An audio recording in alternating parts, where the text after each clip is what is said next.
तो ये सभी ट्यूटोरियल्स मैं आपको आज की वीडियो में सिखाऊंगा। So let's begin.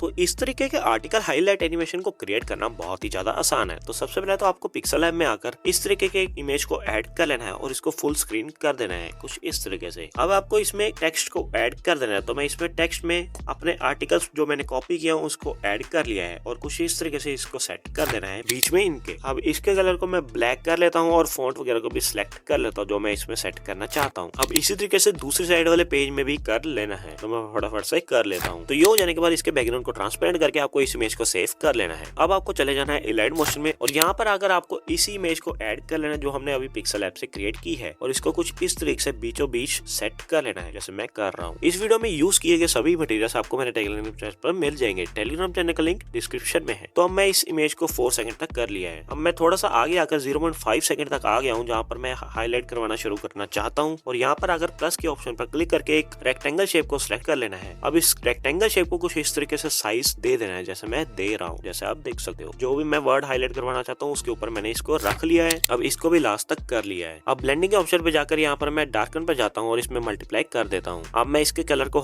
थोड़ा बहुत एडजस्ट कर लेता हूँ जो इसमें कंट्रास्ट सही लगेगा। तो ये ठीक लग रहा है तो मैंने ये कलर इसका रख लिया है। अब आपको इसमें एक इफेक्ट को ऐड करना है वेव वार्प और इसको स्टैंडर्ड सेटिंग में ऐड कर लेना है। अब मैग्नीट्यूड में आकर सबसे पहले तो आपको इसके मैग्नीट्यूड को 0.4 तक कर लेना है। अब फेस पर क्लिक करके शुरुआत में आना है, की फ्रेम को ऐड करना है। अब थोड़ा सा आगे जाकर तो मैं 1 सेकंड तक आ गया हूँ, एक और की फ्रेम को ऐड कर दिया है। अब यहाँ तक आकर मैं इस फेस को इंक्रीज कर लेता हूँ कुछ इस तरीके से। अब इसमें इस कर्व को भी ऐड कर दिया है तो ये कुछ इस तरीके से क्रिएट हो चुका है। पर ये इतने में सही नहीं लग रहा है इसलिए मैं फिर से इसके बीच में चले गया हूँ, इफेक्ट्स में चले गया हूँ, फेस में जाकर इस की फ्रेम को उठाकर आगे की ओर कर लिया है। तो अब ये सही लग रहा है। अब इसमें एक और इफेक्ट को ऐड करना है वाइप और इसमें ट्रांजिशन इन राइट इफेक्ट को ऐड कर देना है। तो हमारा ऑटोमेटिकली की फ्रेम्स के इस्तेमाल से कुछ इस तरीके से क्रिएट हो जाएगा। अब आपको इस लेयर की एक डुप्लीकेट कर लेनी है अगर आप इस आर्टिकल में और भी चीजों को हाईलाइट करवाना चाहते हो। उसके बाद मूव एंड ट्रांसफॉर्म के ऑप्शन पर जाकर इसको मैं कुछ इस तरीके से दूसरे वर्ड जहां पर मैं हाईलाइट करवाना चाहता हूं उसके ऊपर रख लेना है। तो मैंने रख लिया है। अब इसके भी साइज को एडजस्ट कर लेना है। तो ये हमारा कुछ इस तरीके से क्रिएट हो चुका है। अब आपको इन तीनों को सिलेक्ट करना है और इनका एक ग्रुप क्रिएट कर लेना है। अब ग्रुप में क्लिक करके मूव एंड ट्रांसफॉर्म पर जाना है और शुरू में आकर की फ्रेम को ऐड करना है, मूव में भी, रोटेट में भी और स्केल में भी। और थोड़ा सा आगे जाकर तो मैं 0.20 सेकंड पर आ गया हूँ और तीनों में फिर से की फ्रेम को ऐड कर दिया है। अब फर्स्ट की फ्रेम पर आकर कुछ इस तरीके से इसको जूम कर लेना है। अब मूव में जाकर कुछ इस तरीके से इसको एडजस्ट कर लेना है एंड रोटेट में जाकर इसको कुछ थोड़ा बहुत रोटेट कर देना है कुछ इस तरीके से। अब तीनों में ये कर्व को भी ऐड कर देना है। तो मुझे ये थोड़ा सा ज्यादा तेज लग रहा है तो मैंने मूव एंड ट्रांसफॉर्म पर जाकर तीनों के की फ्रेम को थोड़ा थोड़ा आगे कर लिया है उठाकर कुछ इस तरीके से। तो अब ये सही लग रहा है। अब आप इसको सेव कर सकते हो and here is the final result.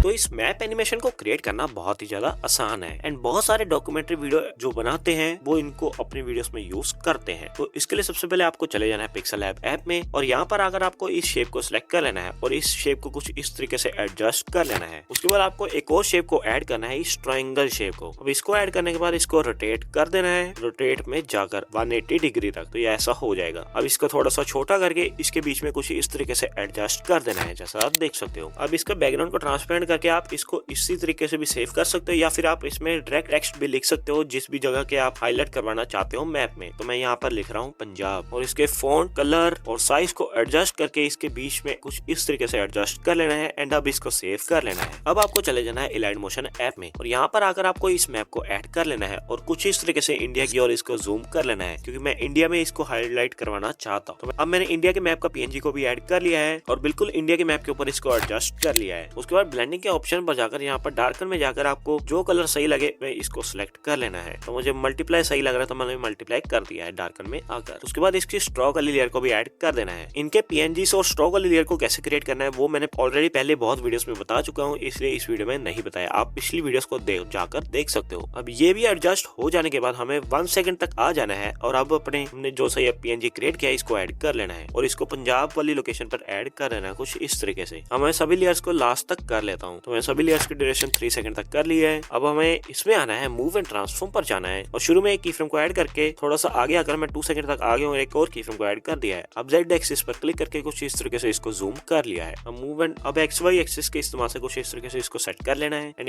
इसमें ये कर्व को भी ऐड कर लेना है।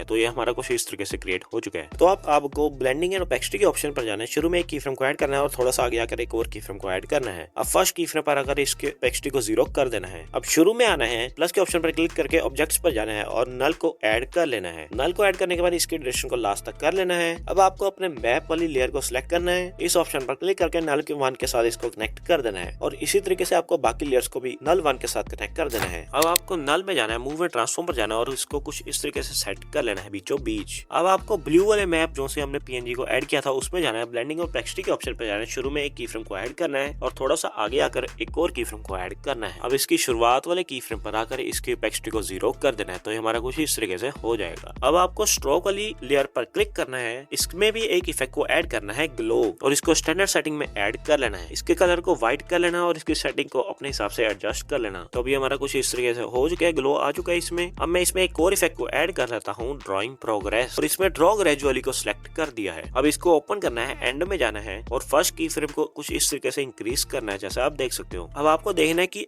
ये इंक्रीज करने पर कब हमारा ये लाइन शो होनी शुरू हो रही है। तो थोड़ा यहाँ 29 तक 8 तक सही लग रही है, तो मैंने 27.5 कर लिया है। अब उसी तरीके से लास्ट वाले की फ्रेम पे आना है, एंड वाले को डिक्रीज करना है और देखना है कहाँ पर लास्ट हमारा होगा, ये पूरा मैप शो होना शुरू हो जाए। जैसा कि आप देख सकते हो ये 67 या 68 तक सही लग रहा है। तो अब ये कितना बढ़िया लग रहा है। अब ये हो जाने के बाद आपको नल में जाना है, मूव एंड ट्रांसफॉर्म पे जाना है और स्केल के इस्तेमाल से इसको कुछ इस तरीके से छोटा कर देना है। अब शुरू में एक की फ्रेम को ऐड करना है। अब थोड़ा सा आगे आकर तो मैं 0.15 तक आ गया, एक और की फ्रेम को ऐड कर दिया है। अब इसी तरीके से रोटेट में भी और मूव में, स्केल, रोटेट एंड मूव तीनों में इसी पोजीशन पर की फ्रेम्स को ऐड कर देना है। अब फर्स्ट की फ्रेम पर आकर थोड़ा बहुत इसको रोटेट कर देना है। अब सेकंड की फ्रेम पर आकर मूव स्केल में जाकर इसको कुछ इस तरीके से जूम कर लेना है इंडिया की और मूव के इस्तेमाल से कुछ इस तरीके से सेट कर लेना है एंड रोटेट को भी 0 कर देना है, जैसा आप देख सकते हो। तो ये कितना बढ़िया लग रहा है।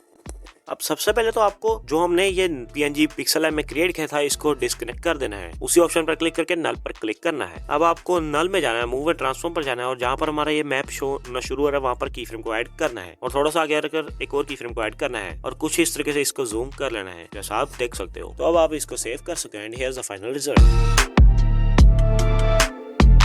तो ये लास्ट ट्यूटोरियल देखने से पहले अगर आपको वीडियो जरा से पसंद आई तो वीडियो को लाइक एंड चैनल को सब्सक्राइब जरूर से कर देना।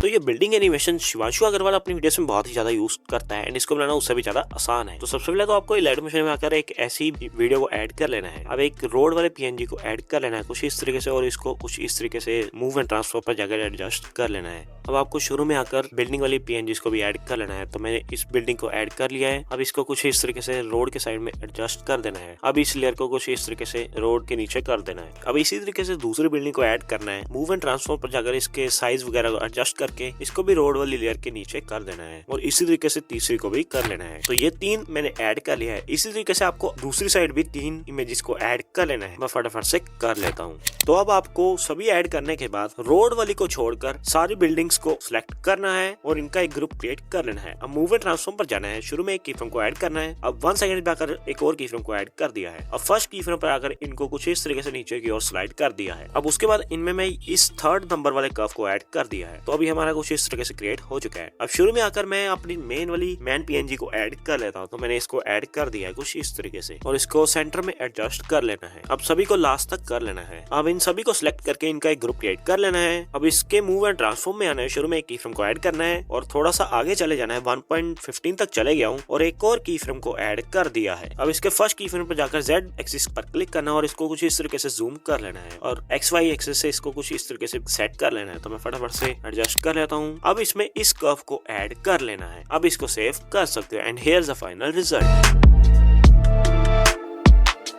तो आज की वीडियो में बस इतना ही। अब मिलेंगे अगली वीडियो में। Thanks for watching.